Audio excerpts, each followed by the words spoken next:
நாடளாவிய ரீதியில் பல்லாயிரக்கணக்கான பரீட்சார்த்திகள் ஆவலுடன் எதிர்பார்த்திருந்த 2025ஆம் ஆண்டுக்கான பொது தகவல் தொழில்நுட்ப பரீட்சை முடிவுகள் பரீட்சை திணைக்களத்தினால் இணைய வழியில் வெளியிடப்பட்டுள்ளன. Blue ocean group of companies இலங்கையின் வளர்ச்சியோடு உங்கள் வாழ்க்கையையும் உயர்த்துகிறோம்.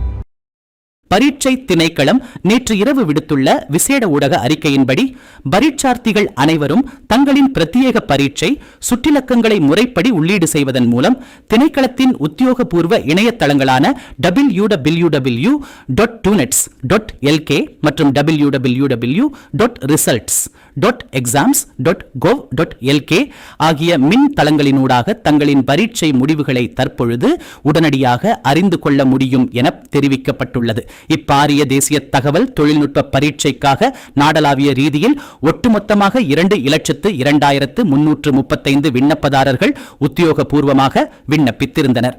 இவர்களில் 1,99,598 பாடசாலை விண்ணப்பதாரர்களும் 637 தனியார் விண்ணப்பதாரர்களும் உள்ளடக்கப்பட்டுள்ளதுடன் அவர்களில் மொத்தம் 1,47,407 பரீட்சார்த்திகள் நாடளாவிய ரீதியில் இருந்த 1,669 பரீட்சை மையங்களில் 325 ஒருங்கிணைப்பு மையங்களின் நேரடி பாதுகாப்பு கூட்டு பொறிமுறையின் கீழ் பரீட்சைக்கு தோற்றியிருந்தமை குறிப்பிடத்தக்கது. இதற்கமைய பரீட்சைக்கு தோற்றிய அத்தனை மாணவர்களும் எதிர்வரும் ஜூலை மாதம் 23ஆம் திகதி முதல் தங்களின் உத்தியோகபூர்வ பரீட்சை சுட்டிலக்கம் அல்லது தேசிய அடையாள அட்டை இலக்கத்தை பயன்படுத்தி திணைக்களத்தின் இணையவழி கல்வி தளத்தினூடாக தங்களின் அசல் பரீட்சை முடிவு தாள்களை எவ்வித தடையுமின்றி பதிவிறக்கம் செய்து கொள்ள முடியும் என அறிவிக்கப்பட்டுள்ளது.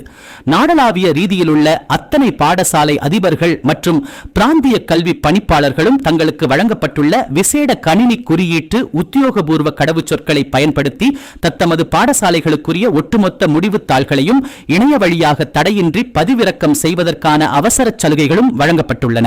இப்புதிய தகவல் தொழில்நுட்ப பரீட்சை முடிவுகள் குறித்து ஏதேனும் மேலதிக உத்தியோகபூர்வ விவரங்களையோ அல்லது திருத்தங்களையோ பெற்றுக்கொள்ள விரும்பும் மாணவர்கள் மற்றும் அதிபர்கள் எவ்வித நிர்வாக தாமதங்களுமின்றி பரீட்சை திணைக்களத்தின் 1911 என்ற அவசர ஹாட்லைன் தொலைபேசி இலக்கத்திற்கு அல்லது பாடசாலை பரீட்சைகள் ஒழுங்கமைப்பு மற்றும் பெறுபேறுகள் கிளையுடன் அவசரமாக தொடர்பு கொள்ள முடியும் என அந்த ஊடக அறிக்கையில் மேலும் உறுதிப்படுத்தப்பட்டுள்ளது.